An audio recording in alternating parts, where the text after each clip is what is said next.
Welcome to the media chat room where the celebrity headlines are talking. Y'all, we are only 18 days into the new year and so much has already happened. One of the latest things being is that Sean Diddy Combs has settled his lawsuit with the Diego liquor brand. But there's still a whole lot more for him to clear up. Now, y'all remember, sometime in December, there was a victim who came forward alleging that she was gang-ard by 3 men at the age of 17 back in 2003. 2 of the 3 men were identified in the complaint. First person was identified as Sean Diddy Combs. The second was identified as the ex-president of Bad Boy Record, Harve Pierre. Now, if y'all remember, this alleged victim actually had pictures of herself in the studio where this alleged crime took place. This case is also looking like a form of trafficking because it was said that she was taken from one state to another. Now, when this lawsuit was filed, she did file as a Jane Doe. However, Diddy and his legal team went in requesting that the identity of Jane Doe be revealed to the public. However, time has passed and things have changed. Diddy legal counsel is saying that they're ready to present more information to the courts. However, once they reveal it, her identity will automatically be revealed because she is a public figure. Therefore, in order for her to keep her identity anonymous, they are requesting that the court seal the document, which means it will not be revealed to the public, which cannot be favorable for Diddy because in the public eye, he's not looking too good. So any kind of information that is presented in the document will only remain in court. Now, y'all, we got a hold of some of these court documents. We also been hearing in the streets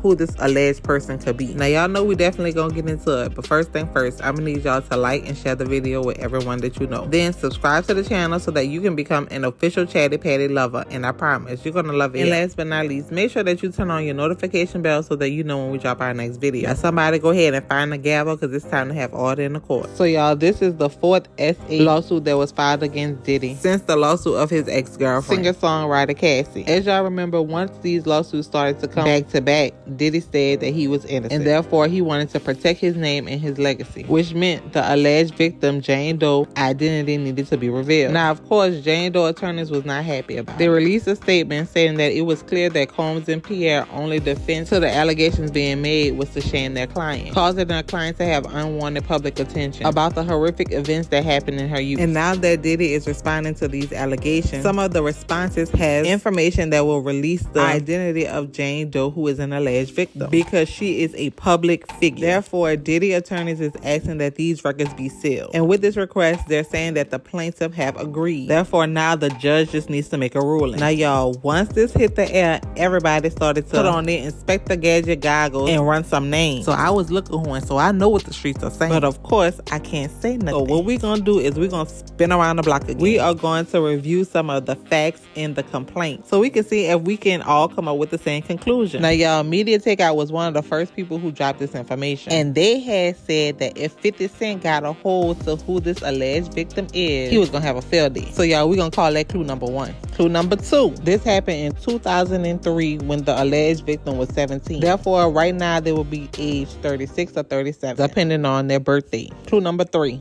They are from or lived in Detroit, Michigan. Clue number 4. Harve Pierre met this person in a lounge. Therefore, it sounds like they could have been performing. Clue number 5. Harve kept telling her how high she was, among other things. Then he let her know that he was the best friend of P. Diddy. Calling up Diddy, then Diddy saying, I won't meet her. So now this part of the complaint is starting to make sense as to why he's talking to this girl in public, throwing out that he's Diddy's best friend. Then him calling Diddy up and Diddy telling him, hey, bring her through. So now it seems like he presented himself as a talent or maybe like an A&R person, which could make sense because he does work at Bad Boy Records. Clue number 6. He brings her to Daddy's house, aka the Diddy studio. Clue number 7. She's playing in the vocal booth. Again, it's starting to make a whole lot of sense now. So them bringing her to the studio and have one to believe that maybe she's a singer or a rapper who thinks she's about to get a deal. Because when Gene Dale, the former bodyguard to P. Diddy, did an interview with Art of Dialogue, he says he's never really known Diddy to have those kind of acts in the studio. At that time, if anything came from Detroit, it was one of Puff A&R. They called him Slam. He was from Detroit. He used to set up everything, you know, for Diddy. So if it came from Detroit, it probably came from Slam. Because he was another one of the dudes that was a flunky around there. That shit was crazy, bro. To do that to that little girl. But she's got to prove it. And she has to prove it by saying this. She has to tell, she cannot come out and say that this happened to her 20 years ago and she never told nobody else. Or she never tried to do something, you know, about it. She had to tell somebody 20 years ago, yo, when I was there, they did this to me. She had to write it in a diary or something like that, and she has to prove to the courts that this actually happened to her. Right. Are you familiar with Daddy House? Am I familiar with it? Am I familiar with it? Yeah. 44th between was it 8th, 7th and 8th? Yeah, between, I think 8th. 8th is going that way, is going down to between 7th and 8th. Yeah, I'm familiar with Daddy House. Yep. Was he known for having relations with females at his studio? Did you know about it? It never happened on I never seen him work. I never seen him mess with anybody on my watch at Daddy House. It was always business. When I went to Daddy House with Puff, it was always business. You know what I'm saying? We'll be coming from a club or something like that. He wanted to check on the artist. He wanted to check on the song or stuff like that. Or he'll have Ms. Lopez come over. Or he'll be checking on some music or whatever like that in the studio. It was always business when I was over there with him. No, now sometimes you get the groupies and the girls come up in there and stuff like that. But Puff never did none of that shit around me. Like on some, they having sex parties and shit like that at Daddy House. No, I never saw that.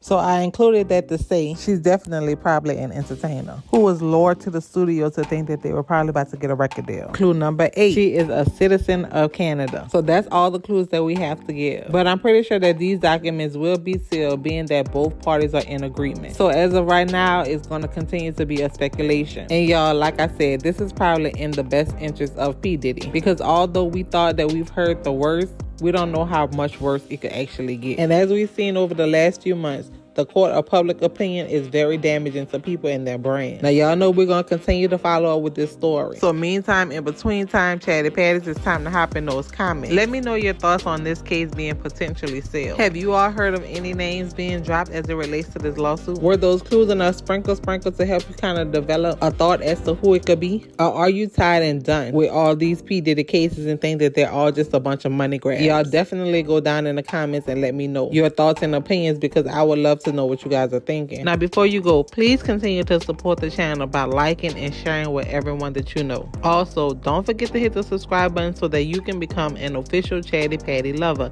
And I promise you're gonna love it here. And make sure you press the notification bell so that you know when we drop our next video. And don't forget to check out some of our previous content that we have posted on the channel. We also go live, so make sure you check out that section to see what we've been talking about. And we would definitely love it if you could hop in the chat to keep the conversations going. Now, y'all already know how I do. First things first, I'm headed straight to the comments to see what you all had to say. Then it's back to scrubbing the headlines so that I can bring you all another video. So, y'all, that's going to be all for now. And until next time, bye-bye.